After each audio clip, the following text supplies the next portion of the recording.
Hi everyone, my name is Wasey, and today I will be discussing my topic of targeting Alzheimer's related neurodegeneration by inhibiting the formation of amyloid channels. So just a quick overview of my topics that I'll be discussing in my presentation. I'll start off by discussing the societal and biological impacts of Alzheimer's disease, then move into discussing the molecular components of Alzheimer's by talking about the formation of amyloid plaques through the processing of the amyloid precursor protein. Then I'll move on to discussing the scientific literature that shows the relationship between amyloid beta peptides and apoptosis through the formation of amyloid channels and changing of cellular environments. Finally, I will finish up with the discussion on the development of inhibitory molecules that will prevent amyloid beta mediated apoptosis and the use of these inhibitory molecules as possible treatments to prevent progression of Alzheimer's disease. So first to talk about is the social implications of Alzheimer's disease. In figure 1, you can see that Alzheimer's has had a 71% increase in mortality rates from the year of 2000 to 2013. Currently, there has been 5.7 million cases diagnosed worldwide, with that number expected to jump to 16 million by the year of 2050. With these increasing numbers and high mortality rates, Alzheimer's has been ranked the 6th leading cause of death in the United States and labeled as an emerging health crisis. One of the contributing factors to the mortality rate of Alzheimer's is the fact that there is no permanent cure for the disease. There are current treatments, however, but they do focus on symptom alleviation and disease modification rather than prevention of any progressive nature of the disease. So like I said, Alzheimer's disease is a progressive neurodegenerative disease that will eventually result in death after a period of decline that will last anywhere from 8 to 15 years. The neurodegenerative aspect of Alzheimer's disease comes from a loss of neurons within the brain. As you can see in figure 2, the loss of neurons results in an anatomical difference between normal healthy brains and Alzheimer's brains, with Alzheimer's having a high decrease in neuronal tissue and large holes that will develop. These holes, as can be seen here, are absent in the normal healthy brain. Additionally, the origination of neuronal loss within the brain is suspected to occur in the hippocampus, which is indicated here by the red circle. The loss of neurons within the hippocampus is related to the first signs of Alzheimer's, which is memory loss, as the hippocampus is involved in sorting and storing memories. Loss of neurons will progressively develop and eventually radiate from the hippocampus into the cerebral cortex. Neuronal loss within the cerebral cortex will result in a loss of higher cognitive functions such as decision-making, language processing, and can cause the development of psychiatric disorders such as anxiety, depression, and hallucinations, which are all commonly associated with Alzheimer's disease.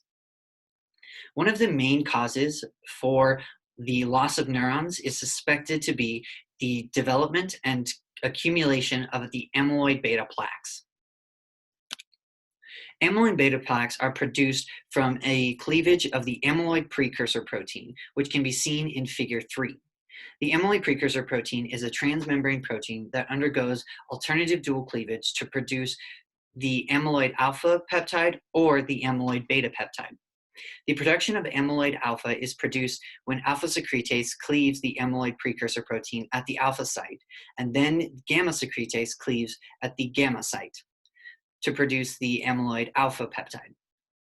Production of the amyloid beta peptide is caused by a cleavage at the beta site by beta secretase and a following alternative cleavage by the gamma secretase at either site 40 or site 42.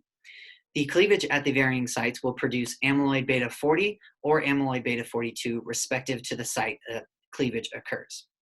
Amyloid beta 42 is associated with the development of Alzheimer's, while amyloid alpha and amyloid beta 40 have physiological roles and do not lead to the development of Alzheimer's disease.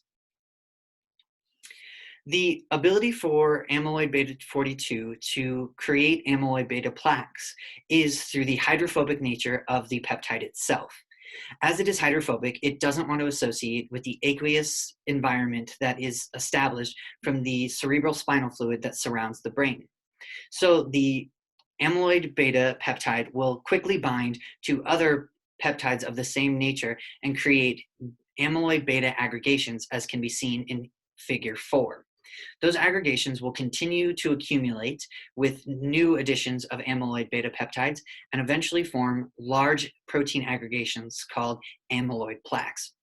These amyloid plaques then become neurotoxic by binding to the cell membrane and causing cell death. The primary pathway that is stimulated by amyloid plaques is suspected to be a calcium-mediated apoptotic pathway. Typically, the calcium-stimulated apoptosis is regulated by the endoplasmic reticulum, which stores and releases calcium. Upon apoptotic signaling, calcium in high levels are released and taken in by the mitochondria. After the mitochondria achieves a high level threshold of calcium, the mitochondrial membrane will become permeabilized and release cytochrome C. Once in the cytoplasm, cytochrome C will activate caspase 9, which will then activate caspase 3, which will lead to a degradation of cellular components and apoptosis. So researchers wanted to try to connect the dots between the production of amyloid beta 42 and the development of apoptosis. And this was done by discovering the formation of amyloid ion channels, high influx of calcium ions, and the stimulation of apoptosis. After discovering the route of apoptosis, researchers wanted to see if amyloid channels could be inhibited to prevent apoptosis. By inhibiting the amyloid beta-induced apoptosis, this can act as a molecular target for preventing continued neurodegeneration in Alzheimer's disease. So the first thing that researchers needed to do was determine if the presence of amyloid beta 42 could cause apoptosis. And this was done by exposing neuronally differentiated cells to varying concentrations of amyloid beta 42 peptides and observed over a 24-hour period of time. Researchers found that an appropriate amount of amyloid beta peptides would cause apoptosis within the 24 hours, resulting in almost complete cell death. So after this, researchers were able to determine that the sole introduction of amyloid beta 42 was able to cause apoptosis without the assistance of any other molecules or pathways. Researchers determined that the amyloid beta 42 peptides, after forming the protein aggregations and the amyloid plaques, those plaques could then bind to the cellular membrane, as seen in figure 7 here, and integrate themselves into the membrane, causing a transmembrane pore to occur. These pores were then viewed under transmission electron microscope, and it can be seen in image E here with the black circles indicating the pores. The transmission electron microscopes were then statistically analyzed, and it was discovered that only the amyloid beta 42 oligomers, or the amyloid beta 42 plaques, were able to form the amyloid pores, indicating another level of amyloid beta related alterations to cellular processes.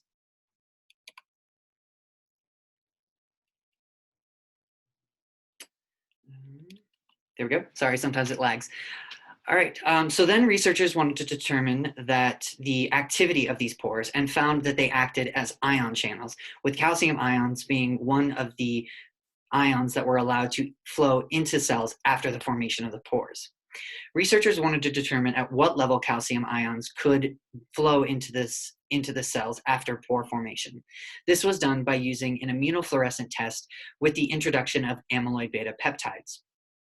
The spectrograph here on the side indicates the level of immunofluorescence and calcium levels, with low levels of calcium being shown by green and yellow immunofluorescence, and high levels of calcium shown with red and orange immunofluorescence.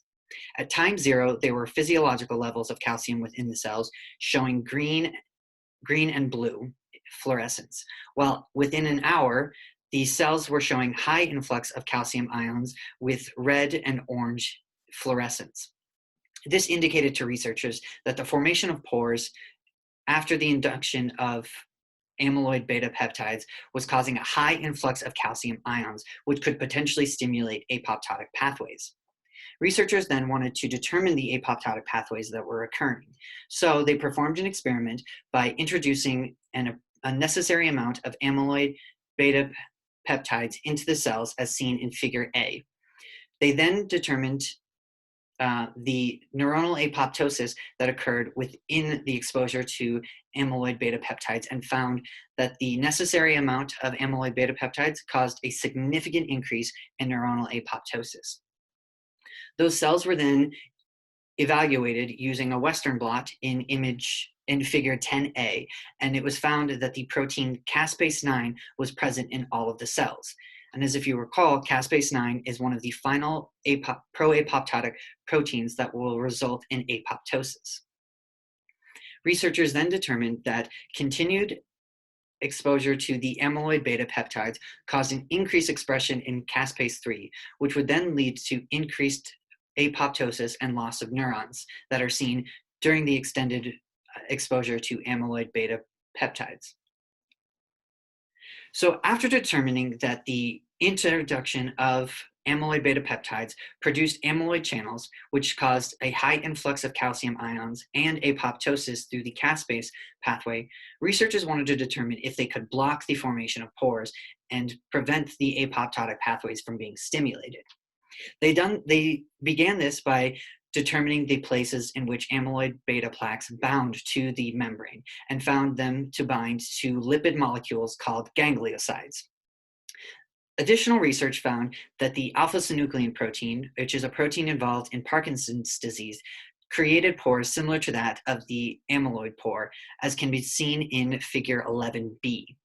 The researchers then sequenced both proteins and developed a hybrid or chimeric protein that could bind to any variation of the ganglioside molecule. Researchers then introduced all three into cells and found that the chimeric peptide bound to the ganglioside the ganglioside molecules with a higher affinity than the amyloid peptides or the alpha-synuclein. This allowed researchers to determine that the chimeric peptide could outcompete binding for the ganglioside binding domains. The final research that showed the positive effects of the chimeric peptide was to determine if the presence of that peptide could regulate cells to a homeostatic calcium level, even in the presence of amyloid beta.